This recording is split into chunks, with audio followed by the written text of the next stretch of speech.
সকাল সকাল ঘুম থেকে উঠে যদি এই রকম জল খাবারের ব্যবস্থা থাকে তা কেমন লাগে বন্ধুরা? আমার তো বেশ ভালোই লাগে। হ্যালো এভরিওয়ান, গুড মর্নিং সবাইকে।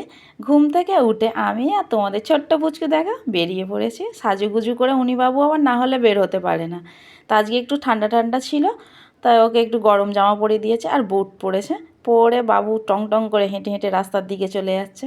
তার রোদ্দুরটাও উঠে গিয়েছিল। আমরা উঠি একটু বেলাতে, তখন ওই 7টা 7:30 নাগাদ। তো উঠে তার রাস্তা দিকে যেতে যেতে দেখলাম সব যে যার কাজে ব্যস্ত হয়ে গেছে। আর ওইদিকে দেখতেই পাচ্ছ সবাই সবার কাজে ব্যস্ত। আর এদিকে রোদ্দুরে গিয়ে উনিবাবু আবার লোক দেখলে দাঁড়িয়ে পড়ে। আর এই মাঠের দিকটা তো ঘুরতে যেতে ভালোই লাগে, কিন্তু এতটা রোদ্দুর ওর আর বেশি যেতে ভালো লাগছিল না। তাই ও থমকে থমকে দাঁড়িয়ে যাচ্ছিলো, কেননা ওখানে সব বাচ্চাগুলো ঘুরঘুর করছে। ওরও ওইখানটা একটু দাঁড়িয়ে দেখতে ভালো লাগছে। আর ওই যে মাছ কাটছে সবাই, ওই আওয়াজ হচ্ছে, ও তখন ওইখানটাতে দাঁড়িয়ে গেছে। আর ওই আওয়াজ হলে ও আবার সূর্য মামার দিকে দেখে মুখ চোখ রাঙাচ্ছে, দেখো আঙুল দিয়ে দেখাচ্ছে, দেখিয়ে চোখ দেখাচ্ছে। আমি যখন বললাম যে কী হয়েছে, তখন ও চোখ দেখাচ্ছে। তো ওকে ছেড়ে দিয়ে লাস্টে আমি চলে এসেছি। ও আর যাবে না। তো ওর আরেকটা দিদা এসে ওর সাথে একটু কথা বলে নিল, তারপরে আমি ওকে নিয়ে চলে আসছি। ও জোর করে নিয়ে আসতে হচ্ছে, কেননা ও আসবেই না। ও কান্না শুরু করে দিয়েছে। ও ঘুরতে এত ভালোবাসে, ও যেদিকে বলবে সেদিকেই যেতে হবে। আর ওর জেদ বাপরে বাপ, যেটা জেদ করবে সেটা সাথে সাথে দিলে ভালো, না দিলেই বাবা কান্নাকাটি শুরু।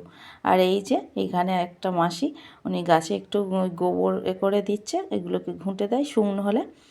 তো সবাই সবার কাজে সব কাজ মিটে গেছে, আমরা এখন রাস্তা ঘুরছি। আমরা একটু বেলাতেই উঠি। আর এখানে দেখো বাঁশ কাটতেছে না। তারপরে জোর করে নিয়ে আসার পরের অবস্থাটা দেখো, নিয়ে চলে আসছি, ও আসবে না, কান্না শুরু করে দিয়েছে। ওকে কত কিছু বলছে, তা ওকে একটু আদর করে নিলাম, নিয়ে তারপরে ছাদের দিকে বলি চলো একটু ঘুরিয়ে নিয়ে আসি, নাহলে ও তো কান্না তো থামবেই না। বলে আমি ওকে নিয়ে ছাদের দিকে যাচ্ছি। ওর দেখি না কাঠমিস্ত্রিও এসে গেছে ছাদে। তা আমি বললাম বাবান চল, ছাদে কাজ হচ্ছে বলে আমরা ছাদে উঠে গেলাম। আর এইখানে যেই কাকুটা কাজে এসছে, আমাদের বাড়ির জন্য না একটা দোকানের একটা বক্স বানানো হচ্ছে। তো সেটা কীরকম বানানো সেটাও দেখাবো। এখন কাজটা হচ্ছে। তারপরে ভিজে জামা কাপড়গুলো এই ছাউনির নিতে ছিল, সেইগুলোকে নিয়ে আবার একটু রোদ্দুরে বের করে দিতে হবে। শীতের বেলা যতই জামা কাপড় তাড়াতাড়ি কাচি, খুব একটা শুকায় না। আর মেঘলা করে থাকলে তো আরও তো কোনো উপায় নেই। আর আমাদের ছাদে একটু কমই রোদ্দুরটা পড়ে। খুব সকাল সকাল দিলে তবুও ঠিক আছে, একটু বেলা হয়ে গেলে জামা কাপড় আর শুকাবে না। তাই রাত্রে তুলে রাখি, আবার সকালে বের করতে। আর এদিকে দেখো পুচকু, ও আমি যে জামা কাপড় কামড়িগুলো দিচ্ছি, ও ক্লিপগুলোকে দিতে হবে বলে কান্না শুরু করছে, নিজেই গিয়ে আবার নিয়ে নিল। আর এই যে জল খাবার আজকে তোমাদের দাদাভাই কিনে নিয়ে এসছে, আজকে বানানোর সময় পায়নি। তা কেমন লাগলো ভিডিওটা অবশ্যই জানিও।